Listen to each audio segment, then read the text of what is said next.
Hello, I'm attorney Paul Whalen from Afford Law. At Afford Law, we practice criminal and family law throughout Massachusetts. All of our fees are based on your income, so the less you make, the less you pay. Today, I wanted to take a moment to discuss the BRAVE Act in Massachusetts. In Massachusetts, there's a certain law called the BRAVE Act, which applies to military personnel and veterans. It's sort of a follow up to the Valor Act. Some years ago, Massachusetts enacted what they call the Valor Act. That was an attempt to um, sort of treat veterans differently if they had trouble sort of readjusting to civilian life and ran into trouble with the criminal court system. It was a chance to divert them out of the criminal justice system into some sort of a program, if you will, through the Veterans Administration.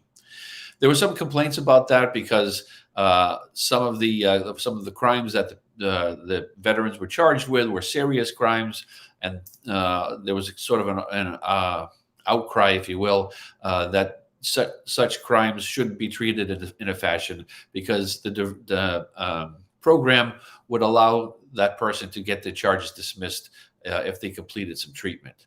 So, as a follow up to that, and part of the criminal justice reform, the legislature came up with the BRAVE Act. And basically, what the BRAVE Act is sort of doing the same thing. Most commonly, we see this apply to veterans and active duty personnel, military personnel, when they're charged with first offense OUIs, OUI being operating under the influence of drugs or alcohol. So what happens is you have to qualify for the program. The sort of the process is you go for an arraignment on, let's say it's an OUI first, an operating under the influence first offense charge. Before you're arraigned, if you have an attorney, the attorney will approach the probation department, let them know that you are a veteran. You have to be an honorably discharged veteran or an active member of the military. The arraignment will be postponed for typically around 14 days because that will give you an opportunity to try to apply to the Veterans Administration to get accepted into the program, into the diversion program. And the important part of that is that it happens prior to arraignment because at the time of arraignment, once you are arraigned, you have an entry on your criminal record. So the whole point is to try to, if possible, to sort of give the veterans a break and not have them have a criminal record if it's not absolutely necessary. So you come back after a period of time, typically a couple of weeks. You go back before the court with a plan that the VA has come up with, Veterans Administration has come up with. You then postpone the arraignment once again for about 90 days because that will give you an opportunity to enroll in the program and hopefully complete the program by the time you come back. If for some reason you can't complete the program, but you're making progress in it, you can ask for an extension the next time you're in to push it out a little bit more so that you do have an opportunity to complete the program. And if successful, then the judge has the discretion to dismiss the charges against you. Now, if you get charged with something else down the road, that may not be available to you because there are certain conditions that you have to meet in order to qualify for the program. First of all, you have to be a veteran, honorably discharged, or an active duty military personnel. You have to be charged in the district court or the Boston Municipal Court. If the Commonwealth, that is the prosecution, takes it up to the Superior Court, this particular diversion program does not apply in the district court.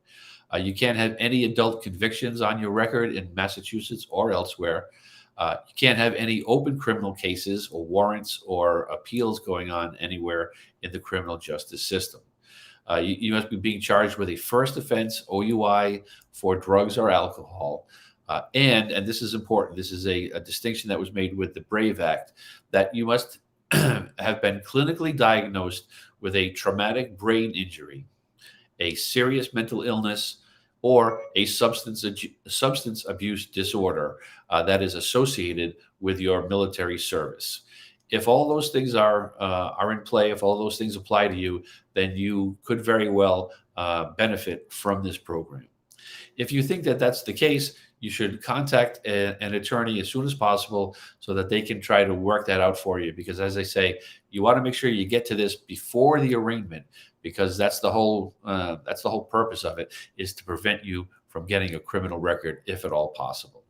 As I say, at Afford Law, we do practice criminal and family law throughout Massachusetts. Our fees are all based on a sliding scale based on your income. So the less you make, the less you have to pay. Please feel free to visit us at affordlaw.org. And if you have any questions, feel free to book a free virtual appointment with me. I'd be happy to answer any specific questions you have about this or any other criminal or family law matter. At Afford Law, we're making justice affordable. Thank you.